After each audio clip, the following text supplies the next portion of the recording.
My wife left me, thinking she could do better. Now she wants me back, but I'm not same as before. Hello, read it. I never saw it coming. If someone had told me years ago that my wife would one day look at me and decide she wanted out, I would have laughed in their face. My name is Daniel. I'm 38 years old. Melissa and I had been together for 15 years, married for 12. We weren't perfect, but we were solid. We had built a life from scratch, clawing our way through financial struggles in our 20s, surviving dead-end jobs, saving every penny to buy a home. We had faced the kind of hardships that either break couples or make them stronger, and I thought we had come out on the other side stronger than ever. Looking back, I wonder if I've been too comfortable, too trusting, too blind to see the changes happening right in front of me. But when you love someone, really love them, you don't expect them to wake up one day and decide that everything you've built together isn't enough anymore. You don't expect them to look at you like you're something to be discarded. Melissa had always been beautiful. Even when she gained weight over the years, I never stopped seeing her as the woman I fell in love with. We had both changed since we met in college. The sleepless nights of exams had turned into the exhaustion of long work days. The lazy weekends spent drinking with friends had become quiet nights watching movies at home. We had grown into different people, but I had always thought we had grown together. She didn't see it that way. It started subtly, so subtly that I didn't even recognize what was happening at first. She had always been conscious of her appearance, but after years of working stressful jobs and slipping into the routine of married life, she had gained weight. It had never been a problem for me. She was still Melissa, still the woman I had built a life with. But it became a problem for her. At first, it was small changes, cutting back on soda, going for evening walks. They became a gym membership, meal prepping, strict calorie counting. The changes were gradual, but before I knew it, her entire world revolved around fitness. She woke up at dawn to go to the gym, spent hours planning her meals, tracking her weight, calculating every bite she ate. I supported her, told her she looked great, that I was proud of her. And I was. But at some point, it stopped being about her health. It became something else entirely. Melissa was changing in ways that went beyond the physical. It wasn't just about losing weight anymore. It was about control, about perfection, about chasing some version of herself that she had convinced herself was better than the life she had.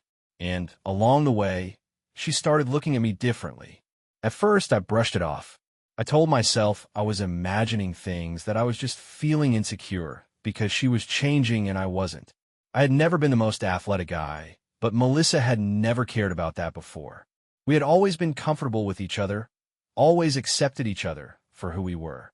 But suddenly, I was painfully aware of the way she looked at me, the way her eyes skimmed over me with something I couldn't quite name. It wasn't disgust, not exactly. It was something worse. Indifference. The distance between us grew. She stopped asking about my day, stopped laughing at my jokes, stopped reaching for me at night. We used to talk about everything: work, dreams, frustrations, stupid little thoughts that didn't mean much but somehow meant everything. But now, our conversations were hollow, surface level, like she was just going through the motions of being my wife while her mind was already somewhere else. Then, the gym became her second home. She spent more and more time there, surrounding herself with people who shared her new obsession, people who reinforced the idea that she was on some journey of self-discovery.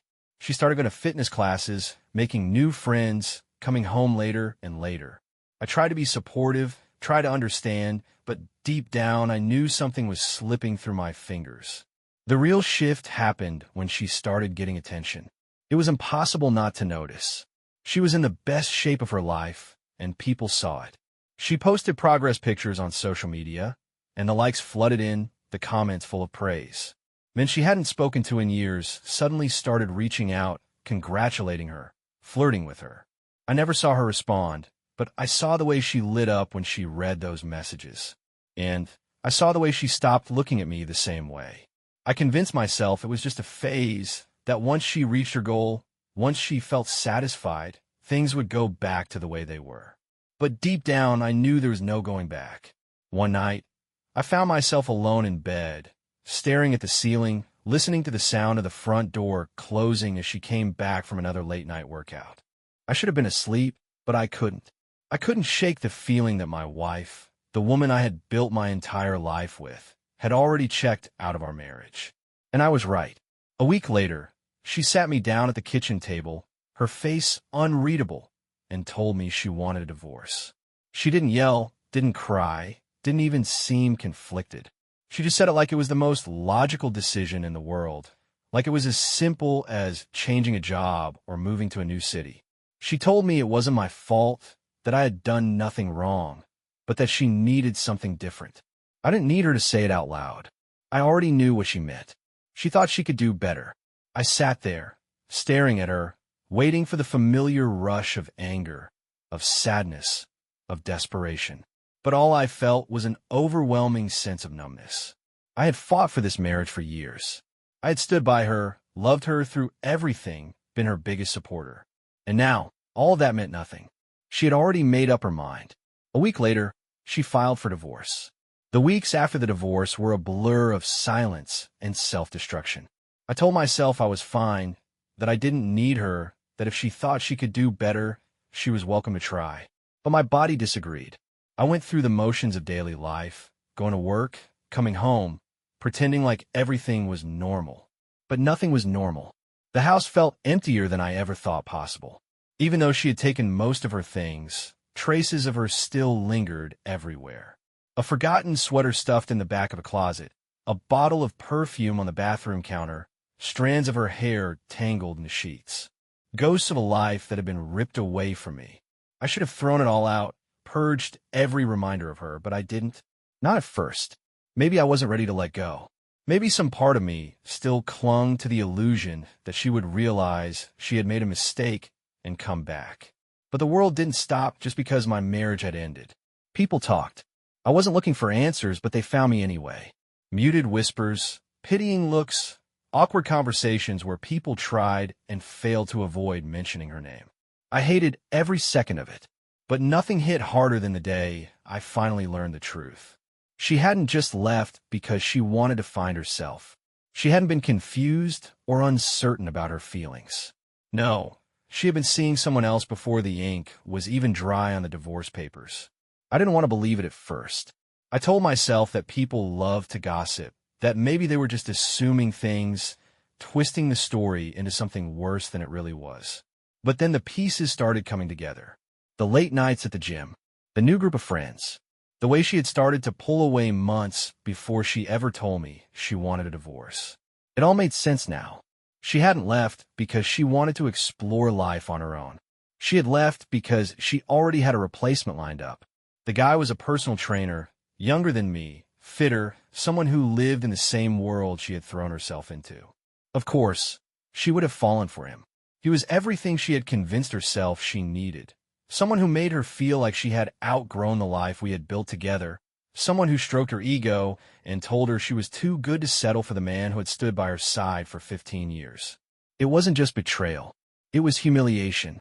I had spent weeks blaming myself, wondering if I could have done something differently. But the truth was, she had been planning her exit long before she had the courage to say it out loud.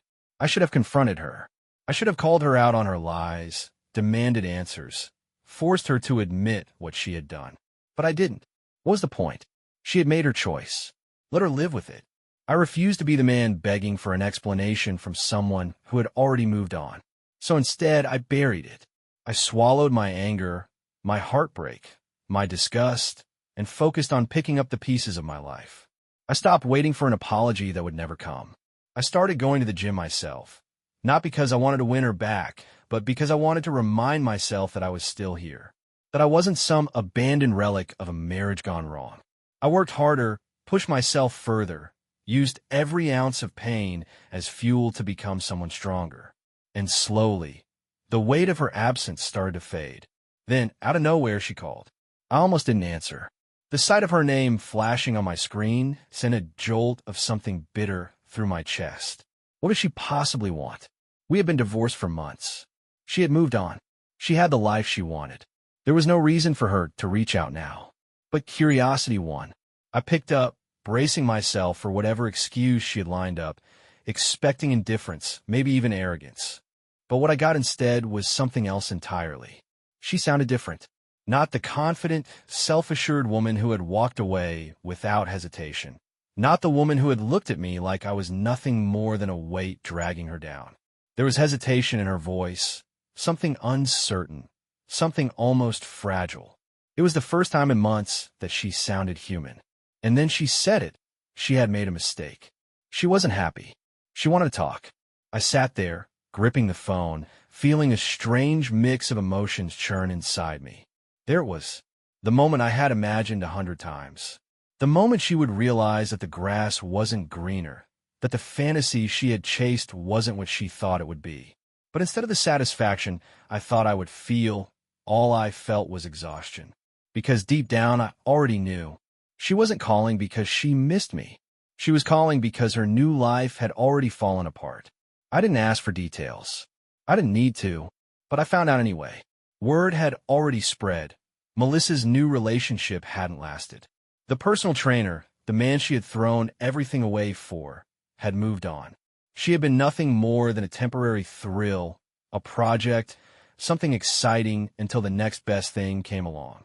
She had left behind a husband who loved her, who had built a life with her, for a man who had no intention of keeping her.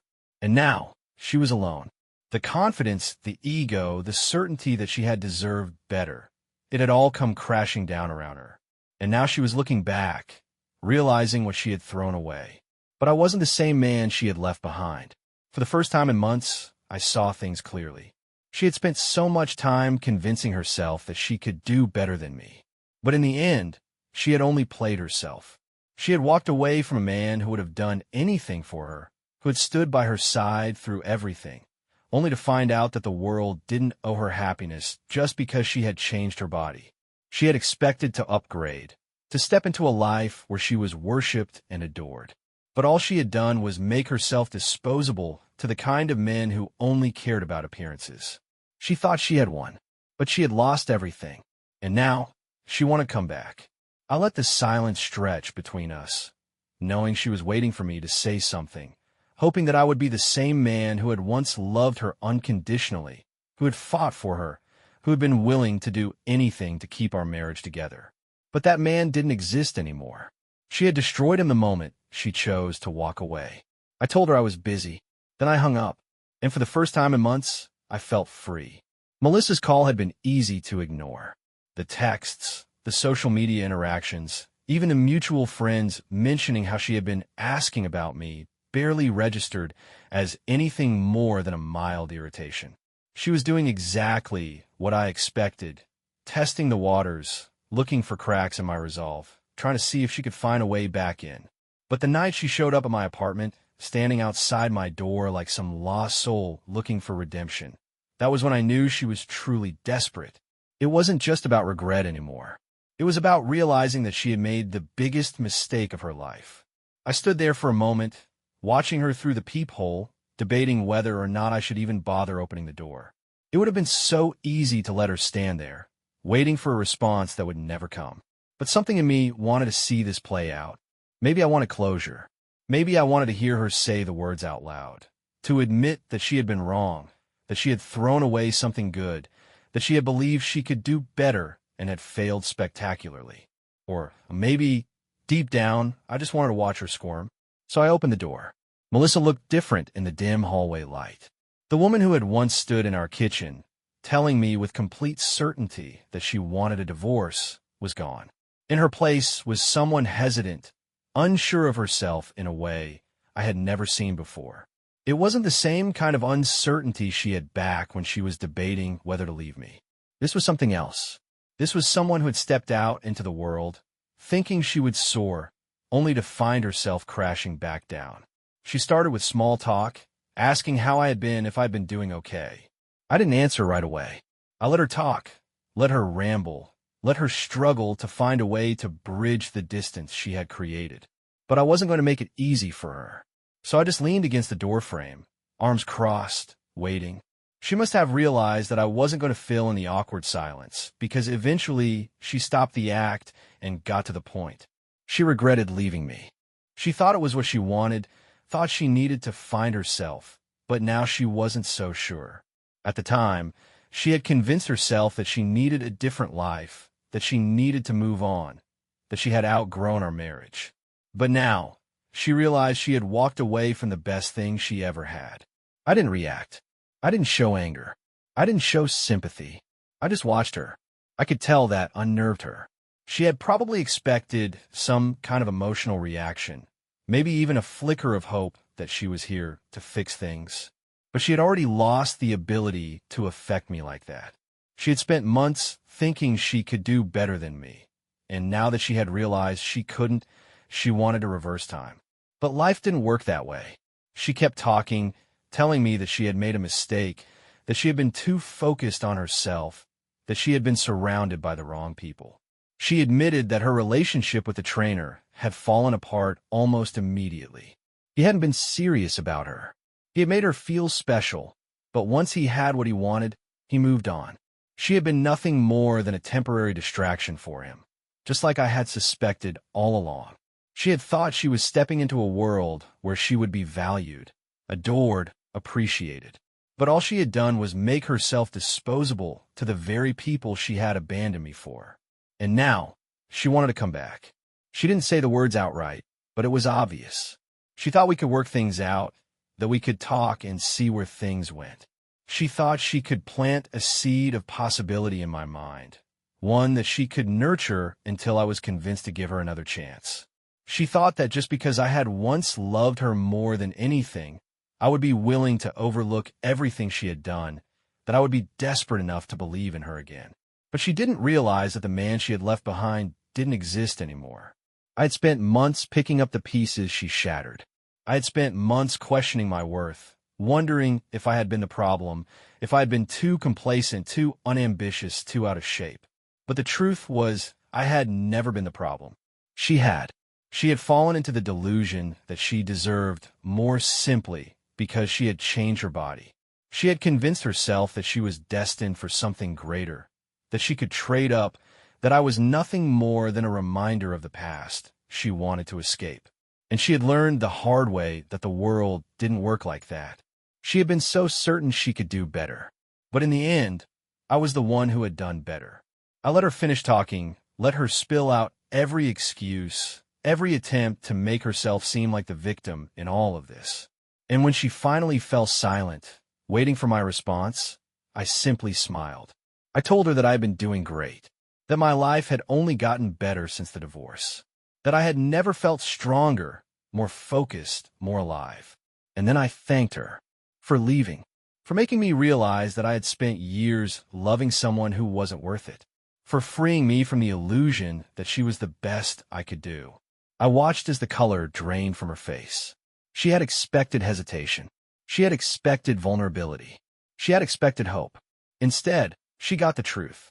She stammered something, maybe another attempt at salvaging the moment, maybe a last-ditch effort to convince me that there was still something between us. But I didn't let her finish. I told her to take care of herself. Then I stepped back inside my apartment and shut the door. The moment it closed, I felt lighter. For the first time in a long time, I felt free. Melissa had spent so much time believing she could do better than me. But now, she had to live with the truth. I was the best thing that had ever happened to her, and she had thrown it all away. After I shut the door in Melissa's face, I expected that to be the end of it. That was supposed to be my moment of closure, the final nail in the coffin of a marriage that had already been buried. I had spent months recovering, rebuilding, turning myself into the man I should have been all along. Not for her, but for me. And now that she had finally realized what she lost, I had the satisfaction of knowing she would have to live with the consequences of her own choices. That should have been enough. That was enough. Or at least I thought it was. But Melissa wasn't done. It started slowly. She texted a few more times, casual messages disguised as small talk, asking how I was doing, mentioning a movie we used to watch together, reminiscing about some old inside joke. I ignored most of them, responding with polite indifference when necessary, but never giving her anything more than that. She had no space in my life anymore. That door was closed. Then she started showing up. At first, it seemed coincidental. I would run into her at the grocery store, at the coffee shop near my office, at the gym, places she never used to go when we were together. But now, she was everywhere. The first couple of times, I brushed it off. Maybe she was just adjusting to a new routine. Maybe it really was just chance. But when it kept happening, when I started noticing how her eyes lingered on me just a little too long, how she always found an excuse to start conversation, I knew exactly what was going on. Melissa wasn't just regretting the divorce. She was trying to insert herself back into my life. And she wasn't subtle about it. One night, I was out with friends at a bar, finally feeling like my old self again, finally enjoying the company of people who didn't see me as Melissa's ex. We were laughing, drinking, talking about things that had nothing to do with my past, when I felt a presence behind me. I turned around, and there she was, standing just a few feet away, watching me. She didn't approach right away. She waited, probably expecting me to acknowledge her first, to wave her over, to fall back into the old habits of making her feel important. But I didn't. I just turned back to my friends and continued my conversation, pretending she wasn't there. But she didn't like being ignored. Moments later, she slid up next to me at the bar, smiling like we were old friends, like our last interaction hadn't ended with me shutting the door in her face. She greeted my friends, some of whom were our mutual friends, people who had once thought we were inseparable. She knew exactly what she was doing. She wanted to make it look like we were still connected, like there was still something between us. I played along for a moment, keeping my responses short, casual, making it clear that I wasn't going to give her what she wanted. But Melissa was never the type to accept rejection easily. She leaned in closer, touched my arm like she used to, laughed just a little too hard at something I said. It was obvious, and my friends noticed. One of my buddies, Jason, shot me a look from across the table, raising an eyebrow like he was waiting for me to handle it. And I knew I had to. I turned to Melissa, keeping my voice calm, measured. I asked her what she was doing here, if she was really going to pretend that running into me everywhere lately was just some big coincidence. The moment I said it, the smile on her face faltered, just for a second, but I saw it. She tried to play it off, laughing lightly, acting as if I was overreacting. But I wasn't. She had been testing the waters, trying to see if there was still a way back into my life. And now that I had called her out, she had to decide whether to keep pretending or finally admit the truth. She chose to double down. She said she just missed me, that she had been thinking about us a lot, that maybe we had ended things too quickly, that maybe we had both needed time apart to realize what we had. I looked her dead in the eyes and told her that I hadn't needed time to realize anything. She had, and she had realized too late. The look on her face was a mix of frustration and something else, something closer to panic. Melissa had always been in control. She had been the one to leave, the one who had convinced herself she could trade up, the one who had walked away without looking back. And now, she was standing in front of me, trying to undo it all, trying to rewrite history as if she had never meant for it to end this way. She started talking faster, trying to convince me, trying to say all the right things. How she had been confused. How she had been too focused on herself. How she had made a mistake. And then she said the one thing that nearly made me laugh out loud. She said she wanted to start over. Not pick up where we left off. Not try to fix what had been broken. She wanted to reset. Like our marriage had just been a failed first attempt, and now we could go back and pretend like none of it had happened. I almost felt bad for her. Almost. Because while she had spent months chasing something better, only to realize it didn't exist, I had spent months becoming something better. Not for her, not for revenge, not out of bitterness, but because I had finally understood my worth. Melissa wasn't looking for love.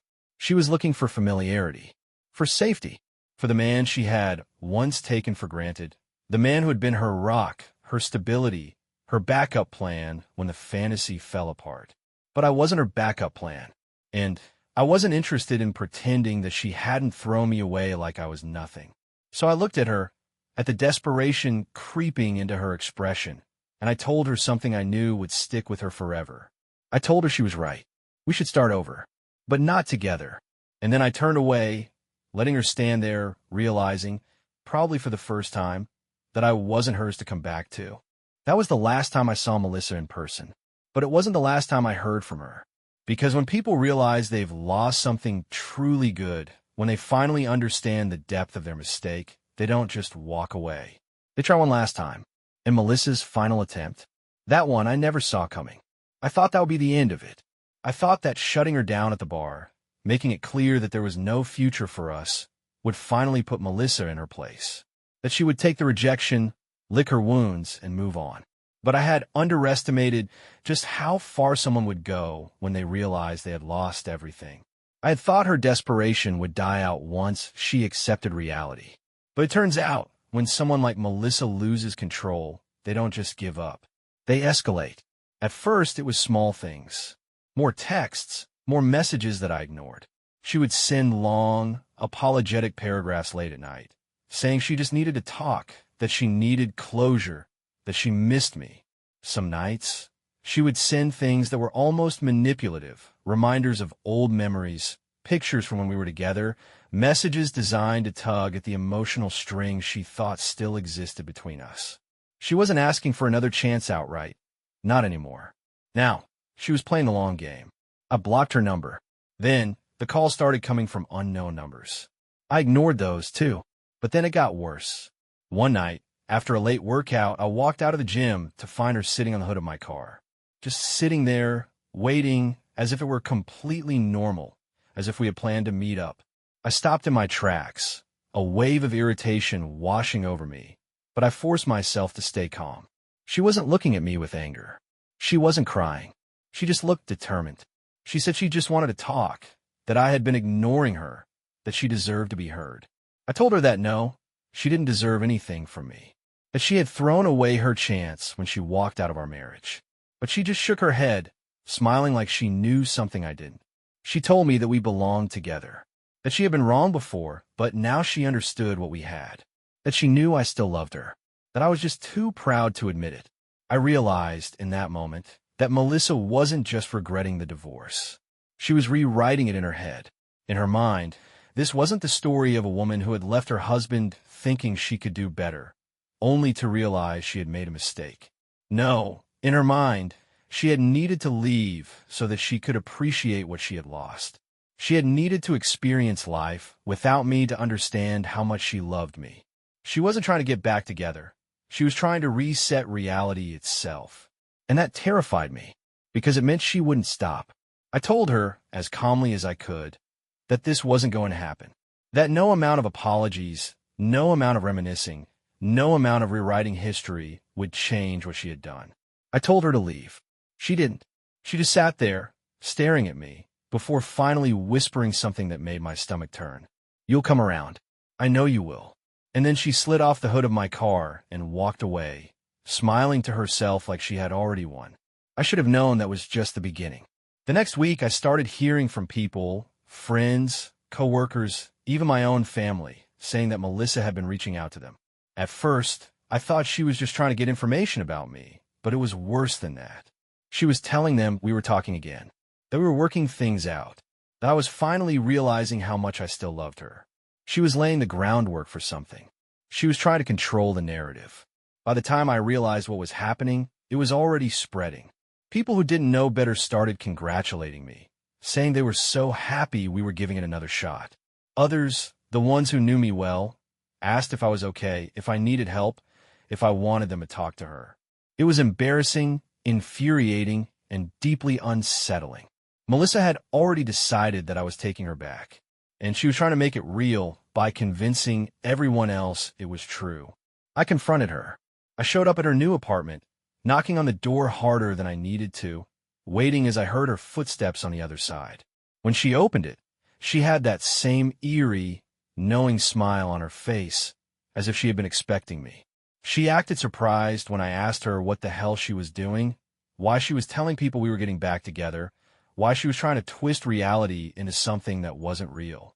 She feigned innocence, saying she never meant any harm, that she just told people the truth, that she knew, deep down, we would end up together again. I realized, then and there, that there was no reasoning with her. She had convinced herself that I still loved her, that I was just in denial, that all she had to do was be persistent enough, push just right, and I would eventually break down and admit she was right. She had rewritten our past, twisted our present, and now she was trying to shape our future. And I wasn't going to let her. I told her, in no uncertain terms, that this was over. That she needed to stop contacting me, stop contacting my friends, stop spreading lies. I told her that if she didn't, I would make sure there were consequences. Legal ones. She didn't smile at that. For the first time, I saw something else in her eyes. Fear. She had been so certain that she had control, so convinced that she could bend reality to her will. But now, she was realizing that I was serious, that I wasn't playing her game, that if she kept pushing, I would push back in a way she wouldn't be able to ignore. I left before she could say another word. And this time, she didn't follow me. The next few weeks were quiet. The messages stopped. The accidental run-ins stopped. The whispers from mutual friends stopped.